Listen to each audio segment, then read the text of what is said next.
Alors, mon fils a été diagnostiqué, je ne sais pas comment vous dites, le 19 janvier 2011.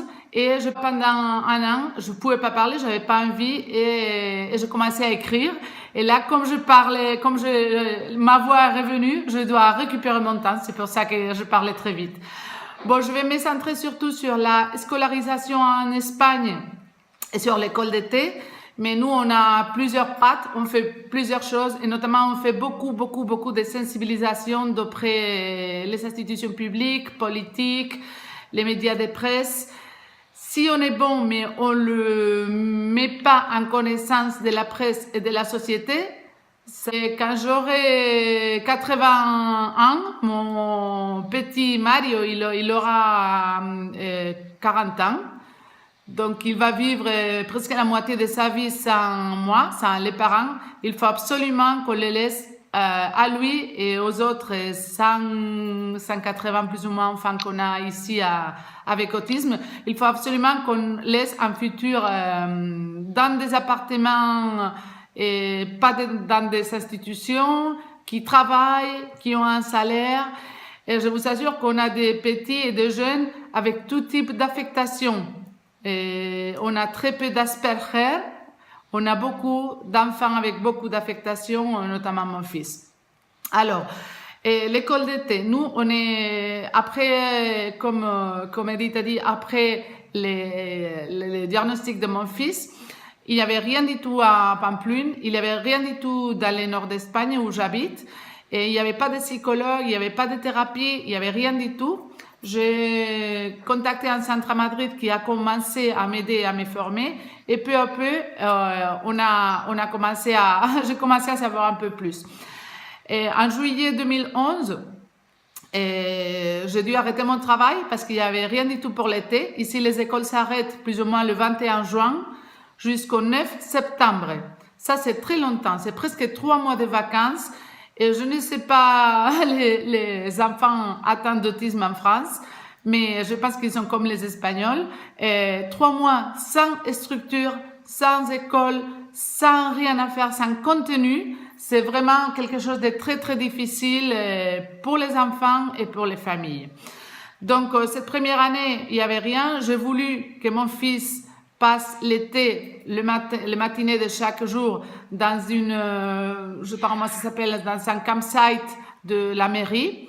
Ils n'ont pas accepté que mon fils soit là parce qu'il avait autisme. Ben, je me suis dit, il faut mettre quelqu'un, un accompagnateur, une éducatrice pour lui. Ils m'ont dit, non, on n'a pas de budget. Donc, c'est à ce moment-là que j'ai décidé de créer l'association et de faire une école d'été qui devrait commencer le même jour où l'école normale ordinaire finit et jusqu'à le 7-8 septembre quand l'école ordinaire recommence. Alors, l'école d'été, c'est pour des personnes avec des troubles du spectre de l'autisme. Il n'y a pas un âge minimum et un âge maximum. Si demain, il y a un petit enfant qui entre dans notre association qui a 18 mois, comme ça c'était le mois dernier, 18 mois, il veut aller à l'école d'été, il peut y aller. Si demain, il a un nouveau associé qui a, je sais pas, 30 ans, il pourra aussi être dans l'école d'été. C'est pour tout le monde. Et on n'a pas de liste d'attente. On n'a pas de liste d'attente parce que si j'ai un enfant avec autisme, je viens d'avoir un diagnostic et quelqu'un me dit non, il faut attendre 2 mois pour avoir une thérapie. Écoutez, si j'ai je sais pas comment c'était en français, duello, ça veut dire la façon psychologique d'être très triste à cause de l'autisme et en plus je n'ai pas de thérapie, vraiment c'est quelque chose de très mauvais et de terrible. Alors on fait de la thérapie intensive. L'école d'été c'est de 9h à 14h. Le repas est inclus parce qu'on travaille beaucoup tout ce qui est sensibilisation aux solides, aux odeurs, enfin tout ce qui est les trastorns alimentaires. On les travaille aussi à l'école. Alors en Espagne, la scolarisation pour les enfants. Pendant l'année scolaire, dans les horaires de la journée de classe, jusqu'à 3 ans, les enfants avec troubles d'autisme vont soit à la crèche publique, soit à la crèche privée, et ils peuvent être avec ou sans appui à cause des besoins particuliers.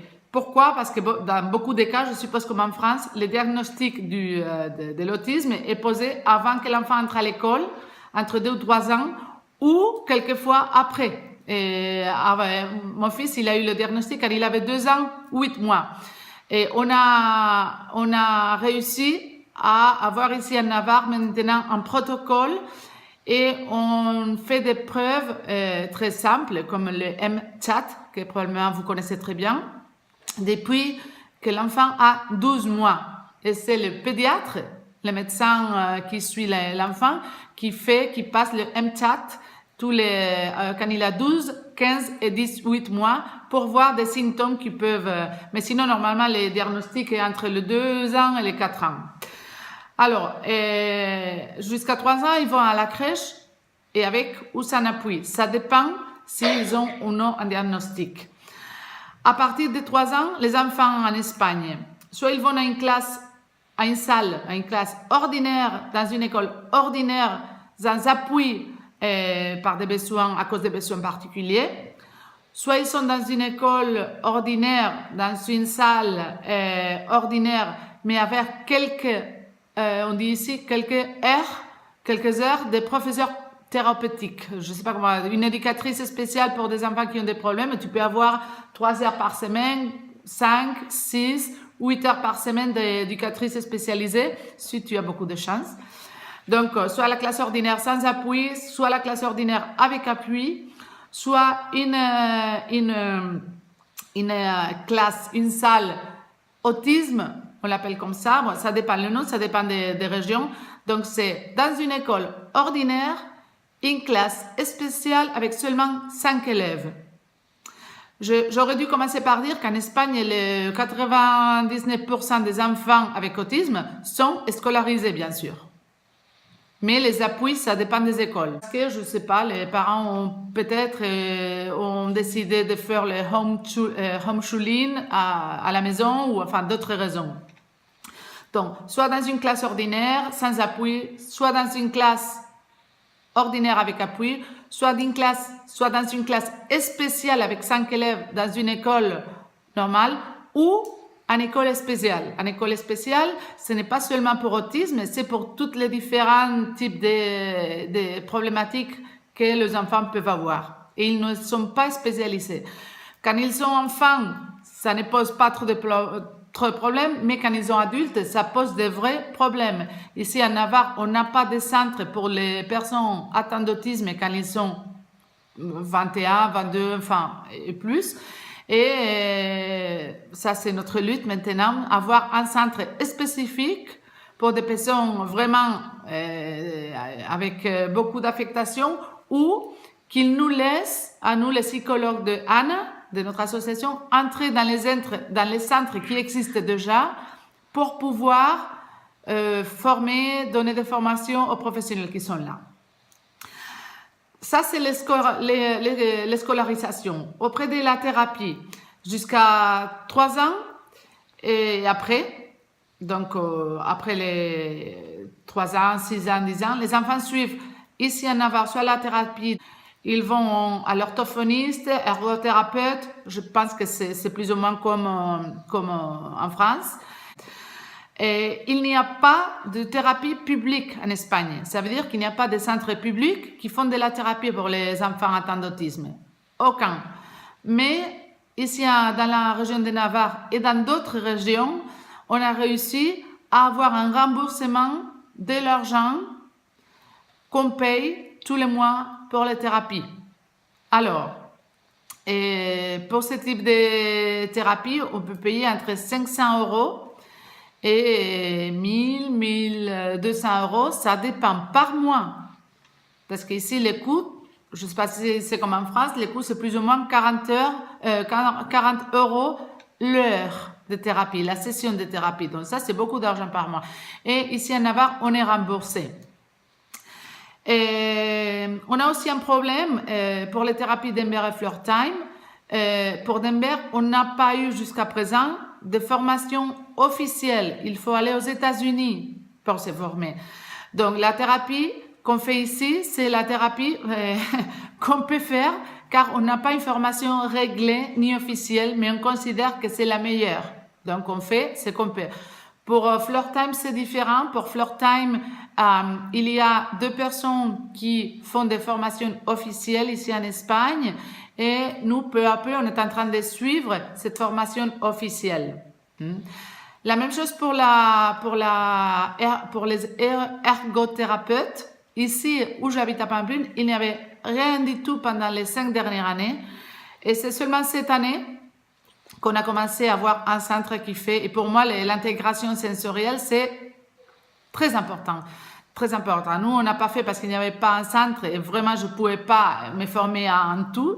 Mais c'est absolument nécessaire pour les enfants. Donc, un peu le pas qu'on fait dans l'école d'été, c'est thérapie sensorielle, intégration sensorielle, orthophoniste pour les enfants dont on besoin, lesquels ont besoin, et la thérapie des psychologues. Pourquoi on l'a fait? Je pense que je l'ai avancé un peu. Il n'y a pas d'école dans l'été, il n'y a pas de structure, il n'y a pas de thérapie. Et beaucoup de fois, l'enfant passe d'avoir 8 heures de thérapie par jour s'il est dans une école spéciale ou dans une salle spéciale dans une école ordinaire, d'avoir 8 heures de thérapie scolaire à ne pas avoir rien du tout. Rien du tout.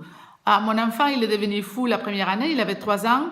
Et avec 6 ans, 7 ans, c'est vraiment des situations très compliquées. Donc, c'est pour ça qu'on a fait l'école d'été, pour avoir une continuation, pour maintenir la structure, parce que sinon, s'ils ne font pas de thérapie, ils vont en arrière. C'est pas seulement qu'ils s'arrêtent. Bon, s'ils s'arrêtent, bon, ça peut aller, mais non, ils vont en arrière. C'est pour ça qu'on l'a fait. Les objectifs qu'on avait pour cette école d'été, bien sûr, comme je viens de dire, maintenir l'intervention et la thérapie dans les enfants. Aussi, travailler tous les aspects curriculaires. Et là, je vais vous montrer, vous allez les voir à l'envers. Hein, je l'ai traduit ce matin, vous allez les voir à l'envers, mais vous allez me comprendre très bien. Ça, c'est un thème, une matière des sciences sociales de primaire. Ça, ils ont entre 6 ans et 7 ans. Donc, ils étudient dans les sciences sociales, ils étudient les quartiers. Alors, moi, ce que je fais, c'est adapter absolument tous les livres entre 6 ans et 9 ans, les adapter à pictogrammes. Je ne sais pas si vous dites pictogramme, image, je ne sais pas comment vous les dites. Alors, ça, c'est les thèmes du quartier. Voilà, donc le quartier. Alors, j'ai pris les phrases qui sont dans les livres de texte des élèves qui n'ont pas autisme et je les traduis à pictogramme. Donc ici, qu'est-ce que c'est un quartier? Donc, qu'est-ce que c'est un quartier? C'est un ensemble de bâtiments. Qu'est-ce que c'est un quartier? Non, qu'est-ce qu'il y a dans un quartier? Excusez-moi. Rue, avenue, place. Qu'est-ce qu'il y a dans un quartier? Magasin, parc, personnes, voiture. Qu'est-ce qu'il y a dans un quartier? Maison, école, parking, rue souterraine. Ça, c'est tout simplement un petit exemple. Tout, absolument tout, on peut le traduire à pictogramme. Absolument tout ce qu'on veut expliquer à l'enfant. Donc, notre slogan, c'est « Il faut adapter les méthodes ». Ils peuvent apprendre sciences sociales, naturelles, mathématiques. Ils peuvent apprendre ce qui c'est être jaloux, l'envie, la patience, l'impatience. Absolument tout si on le traduit à pictogramme, si on adapte les méthodes. Donc, nous, on veut dans l'école d'été maintenir les structures et surtout renforcer les connaissances curriculaires qu'ils ont appris dans l'école. Donc, on fait un plan, je ne sais pas comment ça s'appelle exactement, un plan d'enseignant individualisé. Quand il entre dans l'école, il doit rester au moins 2 semaines et le psychologue fait un plan individualisé. Où est l'enfant maintenant et où est l'enfant quand il finit l'école à la fin du mois d'août. Alors, on veut aussi profiter de la plasticité cérébrale que les enfants ont quand ils sont petits et surtout renforcer tout ce qui est habilité sociale, on fait sport adapté, on fait des sensibilisations pour couper les cheveux, pour les aliments, enfin pour les odeurs, pour tous les problèmes que chaque famille peut avoir avec son enfant. Et dans chaque salles. Dans chaque classe, il y a 5 élèves. Donc, on a commencé la première année, on avait 4 salles, 4 classes. Dans chaque classe, on a 5 ou 6 élèves. Et dans chaque classe, il y a la psychologue qui fait le plan individualisé pour chaque enfant, une éducatrice, donc 2 personnes, et après, il y a un bénévole par enfant. Donc, il peut y avoir dans une classe 5 élèves et 7 adultes. La psychologue, l'éducatrice qui est de la psychologue à mettre en place le plan particulier individualisé de chaque enfant et un bénévole. Le bénévole, c'est soit un père ou une mère qui veut apprendre notre méthodologie, soit un orthophoniste qui est en train d'étudier, soit un psychologue qui vient de finir l'université, soit on a aussi des pédiatres, je ne sais pas si ça s'appelle comme ça, les médecins pour les enfants. Enfin, le profil est très professionnel. Préconise une thérapie intensive, au moins 20 heures d'intervention individuelle par semaine. Et le rôle principal est le rôle des parents qui sont les personnes qui mieux connaissent l'enfant et qui mieux peuvent aider l'enfant. Comme je vous ai dit, la prise en charge est peu utilisée en Espagne et je pense aussi en France, du fait des moyens d'encadrement dont disposent les structures et du coût très élevé. Il y a très peu d'endroits où nos enfants suivent la thérapie d'Ember, mais nous, on pense que c'est une des méthodologies plus importantes. Et tout l'ensemble des enfants avec lesquels on utilise Ember montre des progressions significatives dans les domaines du développement, à savoir le langage réceptif, l'imitation oculomanuelle, la cognition verbale et préverbale. Et si vous connaissez aussi, l'approche est plutôt une stimulation par les jeux, principalement aussi menée par la famille de l'enfant ou par l'enseignant ou l'éducatrice qui est dans notre école d'été. On considère que les parents sont les personnes qui ont une implication plus forte avec l'enfant et l'approche est suivre l'initiative de l'enfant, même s'il fait des choses bizarres ou qui ne sont pas trop fonctionnelles, ça fait rien, on va suivre son initiative pour lui dire ce que tu fais c'est important pour nous, même si le reste des enfants ne le font pas. Et bon, le parent va s'attacher à essayer d'amener l'enfant à enchaîner dans un flux très continu d'interaction le plus possible des boucles de communication verbale et non verbale. Dans l'école, je vous dis, ça peut se faire avec les parents ou ça peut se faire avec les éducatrices. Les horaires de notre école d'été, c'est de 9h à 14h, tout l'été. Donc, on commence les jours d'après. Et ce qu'on a réussi à avoir, c'est une école publique. On a négocié pendant beaucoup d'heures et des mois avec les politiques à ce moment-là, en 2012, à Pamplune, pour qu'ils nous aident, pour qu'ils nous laissent une école publique, les installations d'une école publique. Donc, on le fait dans une école publique qui est prêtée, on peut dire comme ça, par la mairie de Pamplune. Alors, on a des personnes, des enfants d'ici, de la région, et on a beaucoup de familles d'autres régions d'Espagne qui viennent, ils louent un appartement et ils sont ici à Pamplune 2 semaines, 3 semaines ou tout l'été, pour que les enfants soient... Et ils peuvent être comme bénévoles pour apprendre la méthodologie que nous utilisons. On fait un plan d'enseignement, comme je vous ai dit, individualisé. Tout, absolument tout est fait avec des supports visuels. Si vous entrez dans notre page web, Edith peut vous dire l'adresse après, vous allez voir beaucoup de vidéos sur l'école d'été. C'est en espagnol, mais vous allez voir les images pour voir les supports visuels qu'on utilise. Et on fait tout, absolument tout adapté dans cette école. Un exemple de ce qu'il faut. Il rentre à 9h, la personne, le bénévole qui est avec l'enfant reçoit l'enfant et l'aide avec l'autonomie, s'enlever les vêtements. À 9h15, il commence la thérapie individualisée. Chacun avec son bénévole est tout surveillé par la psychologue de la classe, de la salle et l'éducatrice. Les matériaux sont préparés à l'avance. Nos professionnels commencent l'école d'été à 8h et chaque jour, ils préparent pour chaque élève les matériaux. Et ils sont dans la classe, il y a des petites areas, des petites zones individuelles. Donc, là-bas, il faut le travail individuel. Si l'enfant crie beaucoup, si l'enfant a beaucoup d'affectation, il peut sortir et aller dans une autre classe pour la thérapie individuelle. Il revient après à 9h45, ils font des jeux dirigés. À 10h, on continue la thérapie encore une demi-heure. Après, ils vont se faire la toilette, apprendre à se laver la main, apprendre toutes les choses qu'on doit faire pour se laver les mains. À 11h, ils vont à la... Comment ça s'appelle? Ils sortent à la cour. À 11h30, on va pour faire du sport dans la salle de sport. À midi, ils font un peu de relax et on fait du yoga adapté pour eux. Et ils ont travaillé d'abord le yoga avec des pictogrammes, donc ils savent ce qu'ils vont faire. À 1h moins le quart, encore ils se lavent les mains. À 1h moins 10, ils vont manger. Et on travaille chaque élève, le problème, presque tous ont des problèmes d'alimentation, donc chacun a son plan individualisé pour travailler. À 1h20, ils retournent, ils se lavent les dents et ils ont du jeu dirigé jusqu'à 14h.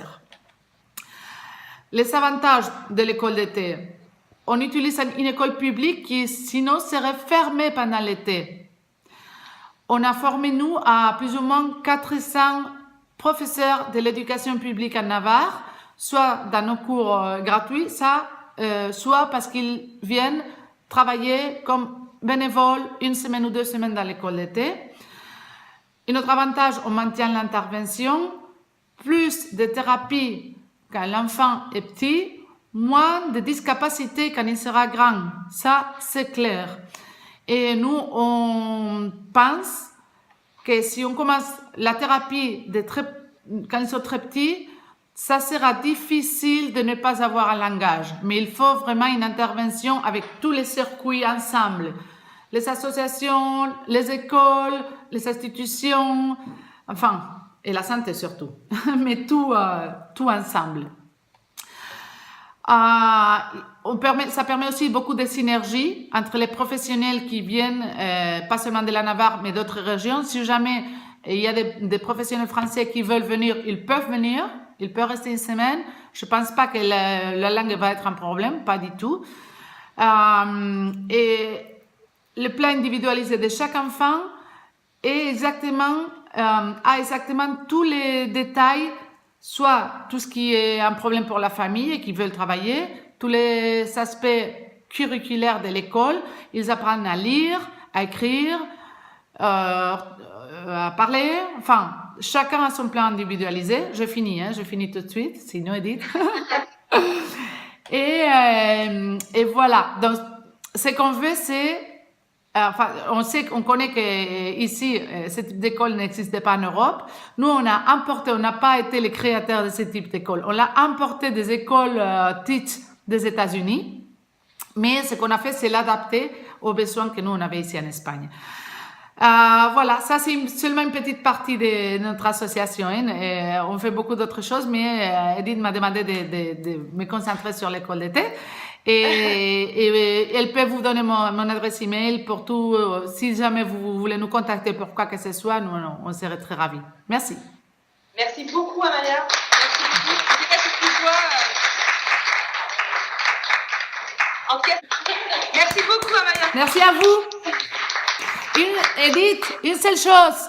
La joie silencieuse de Mario, c'est le livre que j'ai écrit. Le livre est traduit en français. Si jamais vous voulez le lire, c'est pas facile à lire, mais je vous invite à le commander vous m'envoyez un email et je serai très ravie de l'envoyer. C'est une histoire difficile, j'ai perdu la voix, mais il y a une lumière très, très profonde à la fin du tunnel et voilà. Quel bel espoir. En tout cas, merci beaucoup, Amalia. Merci. Très belle journée à toutes. J'espère que notre projet vous a plu et n'hésitez pas à nous contacter et à nous visiter. Merci, à bientôt.